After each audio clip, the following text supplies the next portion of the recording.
आता पाहणार आहोत टॉप 9 महत्त्वाच्या बातम्या। भंडाऱ्यात उपचाराच्या नावाखाली 10 दिवसाच्या बाळाची विक्री, डॉक्टरसह टोळीवर गुन्हा दाखल, एका महिलेला अटक, मुख्य आरोपी डॉक्टर फरार, पुढील तपास सुरू। कोल्हापूर ते मुंबई दिवसभरात 2 सत्रात विमानसेवा सुरू होणार। 2 मार्चपासून संध्याकाळी सुद्धा मुंबईहून कोल्हापूरसाठी उड्डाण घेता येणार।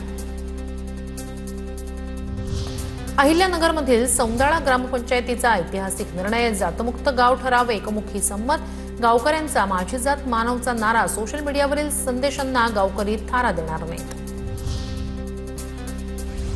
जळगावच्या पाचोरामध्ये उच्च शिक्षित महिलेची 8,50,800 रुपयांची फसवणूक, ऑनलाईन पार्ट टाइम कामाच्या आणि मर्चंट टास्क पूर्ण करण्याच्या नावाखाली फसवणूक, सायबर पोलीस ठाण्यात गुन्हा दाखल, अधिकचा तपास सुरू। दीक्षाभूमीचा सिंगापूर, दुबईच्या धर्तीवर विकास करण्याच्या दृष्टीने कामाला सुरुवात, डिझाईन तयार करण्यासाठी तज्ज्ञ कंत्राटदाराकडून निविदा मागवल्या, डिझाईन अंतरिम झाल्यावर ग्लोबल टेंडर काढून दीक्षाभूमीला ग्लोबल स्वरूप दिलं जाणार।